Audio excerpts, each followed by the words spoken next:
Thanks a lot. So what's first? Do a little warm up, a little cardio warm up. So, Yes, sounds great. You go with the elliptical? Yes. Okay. Cool. Yeah. So I'm just following today. I want to learn your back day routine. Yeah, I'm very kind of set in the way I do things. So I do things pretty, I would say, unique to what a lot of people do. So I figured take this time to kind of show you what I do, show you what works for me, and Perfect. see if you like it. Yeah, it works for me. Cool. Okay, I guess these here. I mean, it's been working for you thus far, so I might as well learn from somebody who's, Hey, I appreciate that. has results. Appreciate that. So again, I'm not using this to like sprint or do long distance. I'm just trying to get my blood flowing before we lift. Not necessarily a cardio workout on this, just get my heart rate up, get my blood flowing and stuff. That way I'm warmed up and ready to go when it's time to lift. Cool. Okay. So I figured again, it kind of depends on how my leg feels, but I try to do a mile on this. Okay. Sometimes on the elliptical at my gym, it's 6-7 minutes. So somewhere between 5 and 10. But Okay, cool. I said it's nothing heavy, nothing hard, just a little get your blood flowing deal. About 75 RPM here.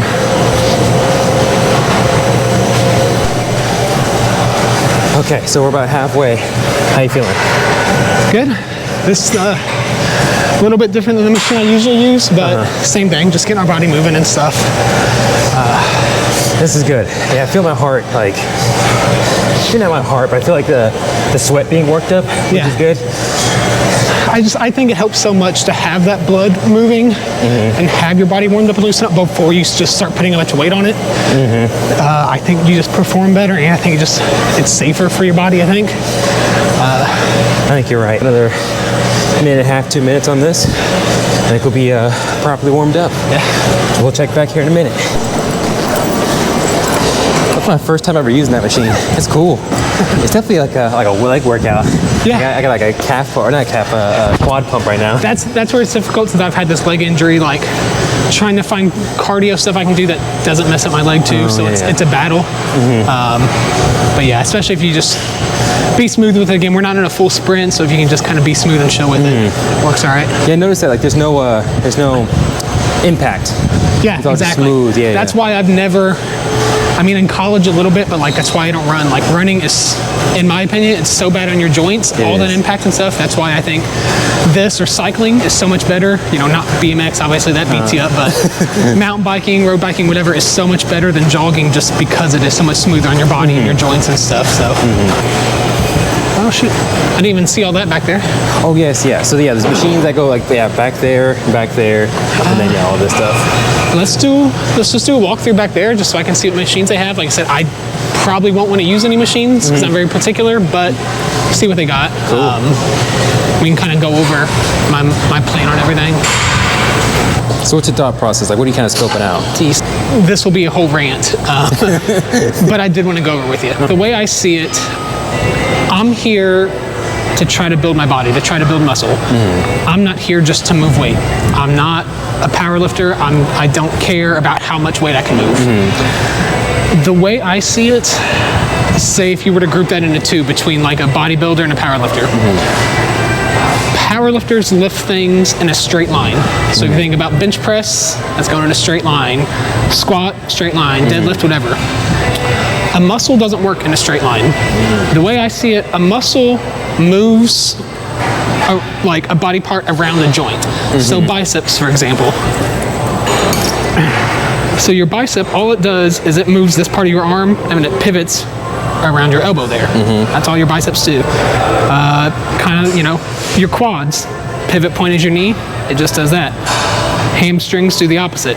But when you squat, it moves it in a straight line, so you need multiple to work together. That's why it's a compound exercise. But it's the same for everything, even the big movements. So like chest, people think chest, you need a bench press.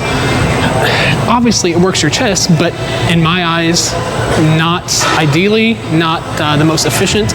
And on top of that, you're just putting so much stress on all your joints, on your shoulder, on your chest, on your elbows, everything. And it's just not optimal the way I see it. Your chest muscle, all it does is it pivots a body part around one joint. It pivots around your shoulder. Your chest does this. Again, that's making a circular motion. It's not making a straight line. Just like a bicep, that's a circular motion. It's not a straight line. Every muscle does that. Even with like lateral raises, that's a circle. It's not a straight line. So the way I see it, not all, but most machines or most lifts are in a straight line. So like that cable row there. Can you show me? Yeah, absolutely. So it's the same with back, like your lats, your joint that it pivots around is your shoulder here. So your lat does all of this here. That's a circle that it's doing. This works great on the furthest, the most concentric part of the motion. So you have great tension here. That's on your lats, that's great. But again, you're moving in a straight line, you're missing out on all of this range of motion. You're getting maybe 20% of the range of motion, which is great. Sometimes I only work a certain part of the range of motion. I don't work the whole thing, but then on another move, I'll work the other half.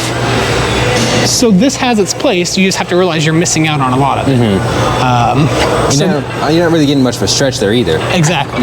And that's the biggest thing I think a lot of people miss out on is the stretch, which you're not getting here at all. So this is actually good. It feels good. I like the freedom of it.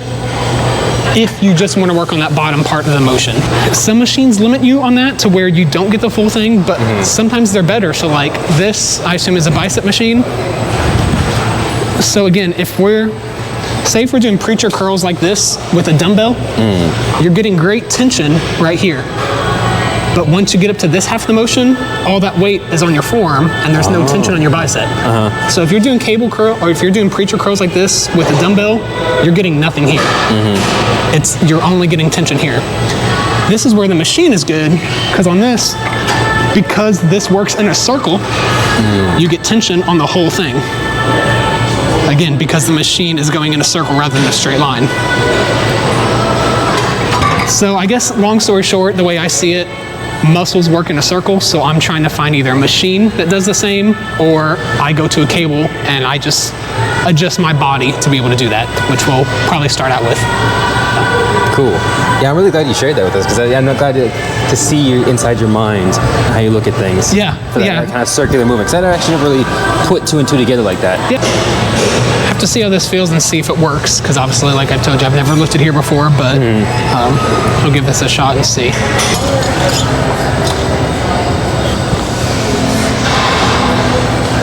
We'll see how this. Okay, so I do want to have you try something here in just a second. Okay.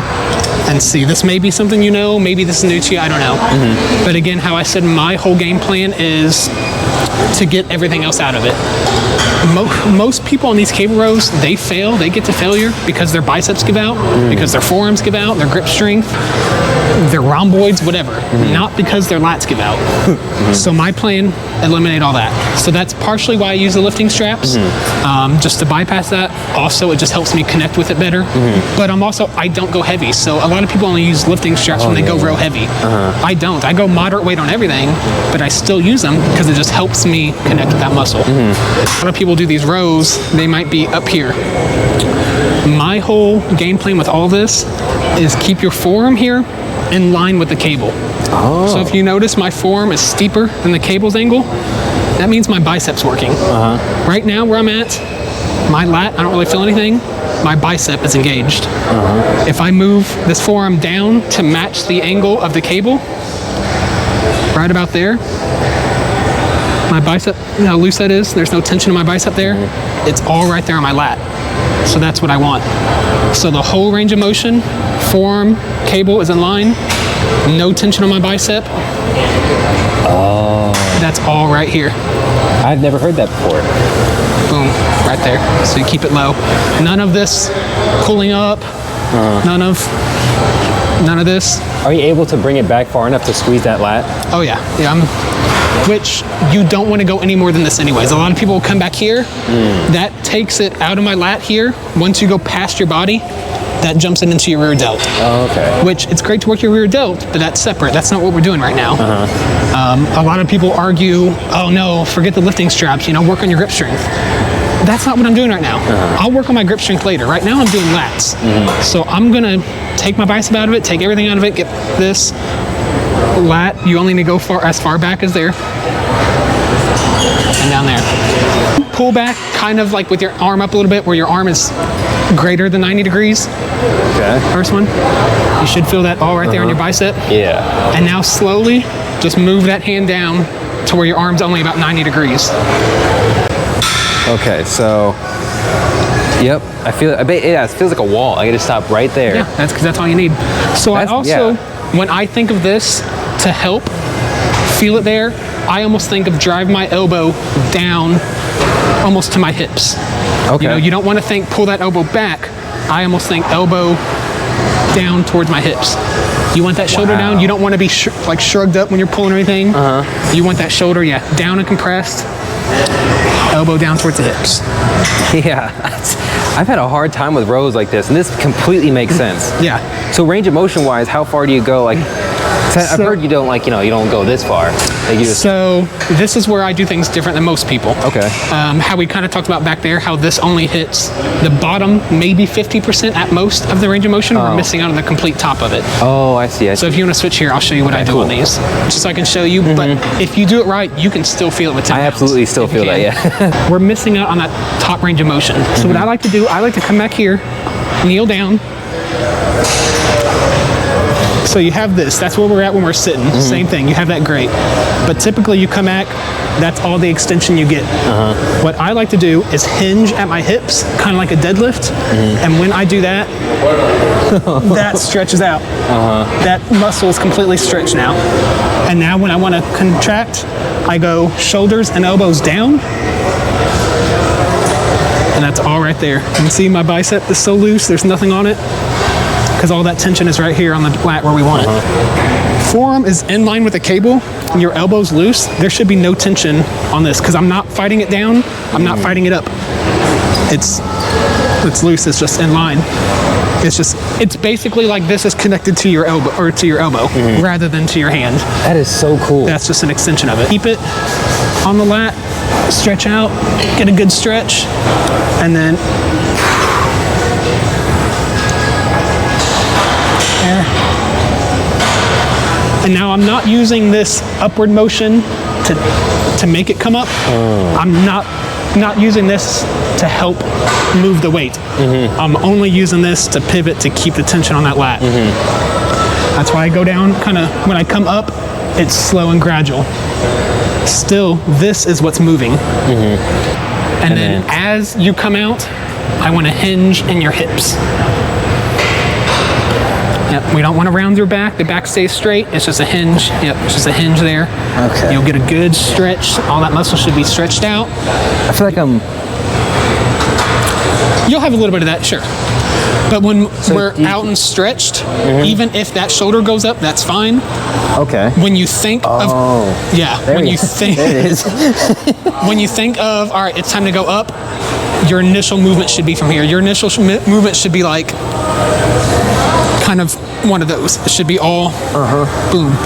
Kind of like how I mentioned earlier, driving your elbow down. Oh, yeah, there it is. Yeah. Yeah. I almost get out there and then I think elbow to my hips. Yeah, I couldn't figure out the second half, but now that I feel that stretch, Yeah. lock into that muscle and pull it right down to the hip. Yeah. Yeah. Towards my hips. You can see too, like with the lifting straps, like how loose I keep my hands. That way there's nothing on my forearm. I don't need straps because this, even 25 pounds, that's not heavy at all. But just because of that, I'm not focused. This isn't clenched up. Now I can go until my lat's done. I don't have to stop because my forearm's blown up.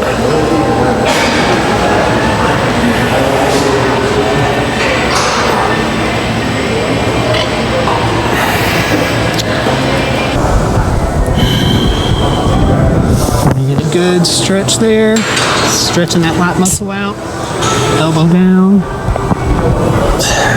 There you go.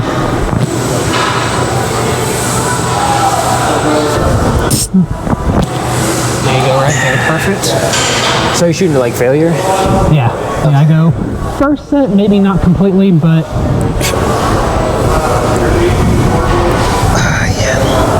Oh, that's too much bicep there. I see. yeah, I was about to say, I think lower your hand just a little bit. I drive my elbow and forearm pretty close to the pad there. Okay.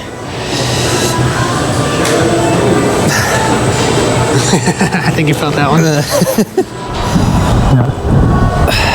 And you don't have to, but you can speed up the eccentric there just a little bit. Okay. Just it helps me make it a smoother pull and stuff, and it feels a little bit better. But I gotta focus on getting that elbow down. I like a slow eccentric, but not super slow. If you get too slow, then other muscles have to jump in to stabilize and get involved. I like a smooth eccentric, but not necessarily super slow. So I'll speed up a bit.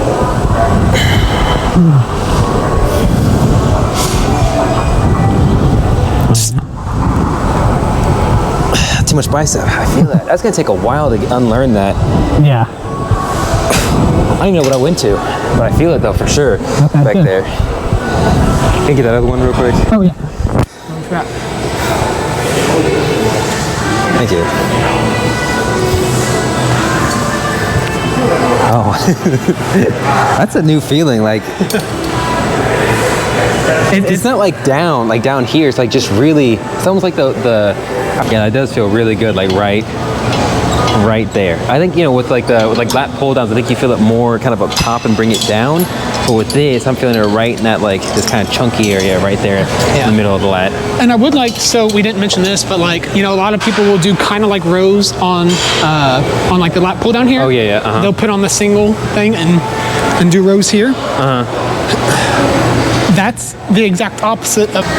So you're going for the high part. a little bit higher, yeah. Okay, yeah. So I'll go light on this just to show a couple, but again, kind of what you see a lot of times with these is first off, people just getting everything else into it. They're getting their body, they're pulling it back, all this stuff. If you get back here and you're doing that, you're doing a high pull that's hitting your middle, your upper back. The way I see it, that cable, we want to keep that cable going straight up and down. We don't want that cable coming out at an angle or anything like that. We want it perpendicular to the ground. So we're going to keep our elbows wide. Actually, I'm going to lower this here. I like to go just outside of elbow width. I don't go super wide, but I don't go overhead. I go a little bit wider than shoulder. Come out here. I'm going to make sure that cable goes straight up and down, not back or anything. And I'm going to chest up down here. You don't have to go bar all the way down to your chest. This is all my lats.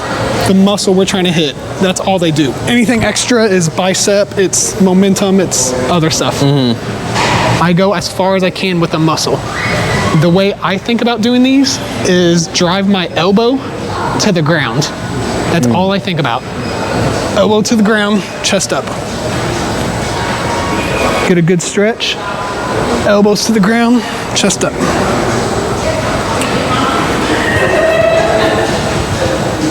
And that's all we're doing here. That's going really straight on the way down. So we'll add a weight, see how it feels.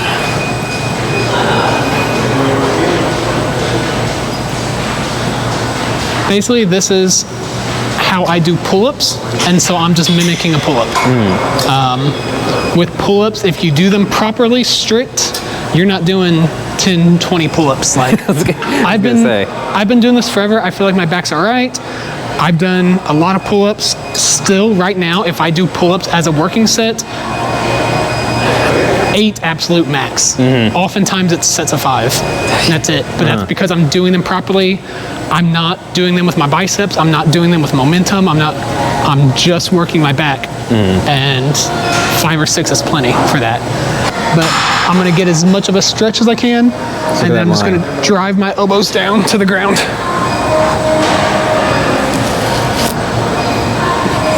Chest up. Again, you see a lot of people come in here and they round their back, they pull it down as much as they can. They just want to move the weight. Not that.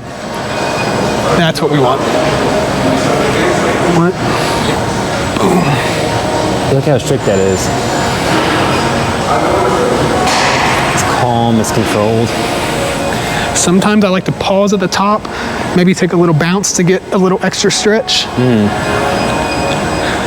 Because yes, we want to contract the muscle under tension, but we also want the muscle stretched under tension too.